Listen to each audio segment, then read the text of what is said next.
BTRA11, administrado e gerido pelo BTG Pactual e que tem 21.260 cotistas, anunciou que o fundo está em negociação com a família Bergamasco para reestruturar as operações da fazenda Tapurá e Nova Mutum, ambas no Mato Grosso, que estão inadimplentes e gerarão impacto negativo de até 33 centavos por cota ao mês. Bastante coisa, né?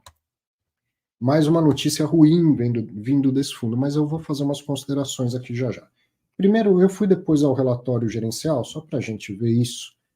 Tem lá, são duas fazendas, então essa de Tapurá e Nova Mutum, está ali simplesmente dizendo que o ativo é fazenda de grãos, não sei exatamente quais grãos. Mas uma coisa então para a gente considerar. Você deve estar acompanhando no noticiário IGPM negativo, negativo, negativo, mês após mês o IGPM negativo. Bom, boa parte, o IGPM é bem diferente do IPCA. 60% do IGPM é do índice de preços ao produtor amplo. Então, o preço das commodities e o preço do dólar impacta muito no IGPM. E o que vem explicando a queda consistente do IGPM? A queda do preço de commodities, principalmente commodities agrícolas. Está caindo o preço de tudo, está mergulhando o preço do milho, está caindo o preço da soja, da cana e tudo mais. Então, evidentemente, eu já até comentei isso em outras ocasiões, que para os fundos do agro aumenta o risco de inadimplência. Se o produto, se a commodity que um produtor planta para vender está caindo forte de preço, ele pode ter dificuldades de pagamento. Embora, no passado, essas commodities tenham subido muito, muito, muito mesmo. Uma hora os preços teriam que cair. Mas, enfim, aumenta o risco de crédito dos fundos. Eu não sei nessas fazendas o que é plantado, o relatório só fala que são grãos, mas eu quis trazer um pouquinho mais de detalhe em relação ao fato relevante para você acompanhar. Aqui, como o próprio fato relevante já fala, a receita mensal por ativo. Essas duas fazendas do grupo Bergamasco representam 33 centavos de 80 que o fundo vem distribuindo. Então é um impacto muito grande, 33 centavos de 80 centavos que vem sendo a distribuição.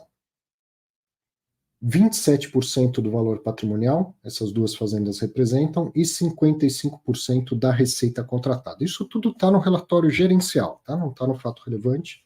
Eu fui lá buscar no relatório gerencial. Então, primeiro, notícia ruim, ponto. Né? Como se fosse uma inadimplência de um fundo de tijolo, o inquilino não está pagando aluguel. Porém, sem querer inventar a roda, gerar polêmica aqui, sabe quando se fala do teste do imóvel num fundo de tijolo? O imóvel ficou vago, agora vamos ver se o imóvel é bom mesmo, se coloca outro inquilino lá e tal. E eu vou chamar isso aqui de teste da tese. O que eu quero dizer? Em tese, isso é bom para o fundo. Eu já entrevistei o gestor do BTRA, já entrevistei o gestor do Risa Terrax. Você provavelmente já assistiu essas entrevistas. E o que os dois falam? O que os dois explicam?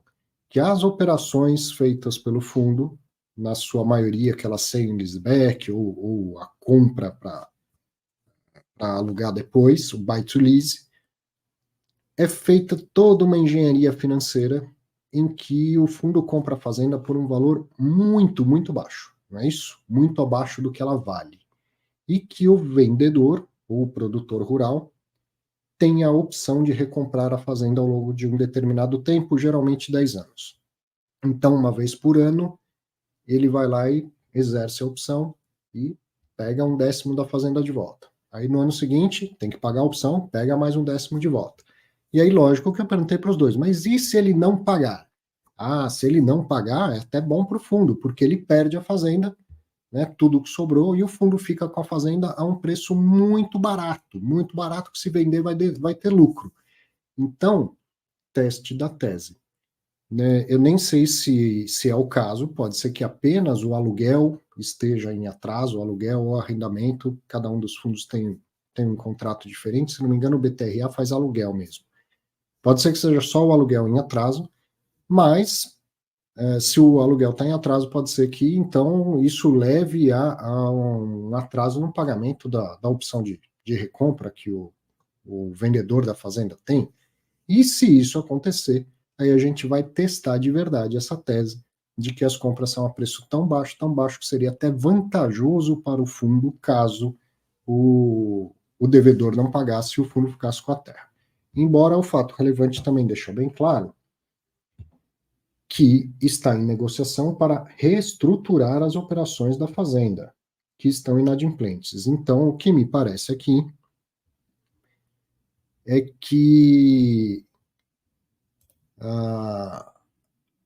não está em nenhuma fase de execução, de o fundo retomar, de o fundo ficar definitivamente com a fazenda. Então, parece, o devedor lá está inadimplente, a gente está vendo como reestrutura isso. Né? Sentamos para conversar, dá mais prazo para o cara, aumenta a cobrança, um retorno adicional para o fundo, coisa assim. Então, me parece que não é o caso ainda de falar o fundo vai ficar definitivamente com a fazenda. Mas essa é a tese. Vamos testar essa tese. Deixa eu ver um comentário do FinNewsPaper aqui, dizendo de uma entrevista do gestor do BTRA para o Otuque, há um ano mais ou menos, explicou que era provável inadimplência em ciclos negativos de commodities, que seria oportunidade de aumentar a taxa. Aí, ciclo negativo de commodity, inadimplência, e o fundo sentou para conversar. Vamos ver, vamos testar as teses, vamos testar tudo que foi dito. E eu não estou duvidando dos gestores, mas agora é a hora da gente ver acontecer. Mas essa é a tese. Vamos testar essa tese. Deixa eu ver um comentário do FinNewsPaper aqui, dizendo de uma entrevista do gestor do BTRA para o Otuque, há um ano mais ou menos, explicou que era provável inadimplência em ciclos negativos de commodities, que seria oportunidade de aumentar a taxa. Aí, ciclo negativo de commodity, inadimplência, e o fundo sentou para conversar. Vamos ver, vamos testar as teses, vamos testar tudo que foi dito. E eu não estou duvidando dos gestores, mas agora é a hora da gente ver acontecer. Então, esse é o fato relevante do BTRA. Ruim, claro. Mas uma coisa importante da gente separar dos demais. Pelo menos aqui, nesse fato relevante, ninguém está dizendo que tem problema com a compra da fazenda, com a documentação, ação de execução, fraude a credores, como aconteceu nas outras. Aqui tem algo mais normal de acontecer, que é uma inadimplência, certo? E aí eu me lembrei, a notícia é ruim, evidentemente ruim, um impacto de 33 centavos na distribuição de rendimento, mas, pelo que eu conversei com gestores dos fundos de terra, essa é a tese. Se o cara não pagar a opção, se ele não conseguir pagar, o fundo fica com a fazenda a um preço tão baixo que depois ele vende com baita lucro. Então, vamos ver. Se isso acontecer, se o devedor não conseguir pagar, se o fundo ficar com a terra ao preço que comprou e vender ao preço de mercado, talvez dê um resultado muito maior do que ficar carregando e recebendo esses 33 centavos. Veremos e, principalmente, vamos torcer para acontecer o que seja mais rápido, menos dor de cabeça para todo mundo, certo?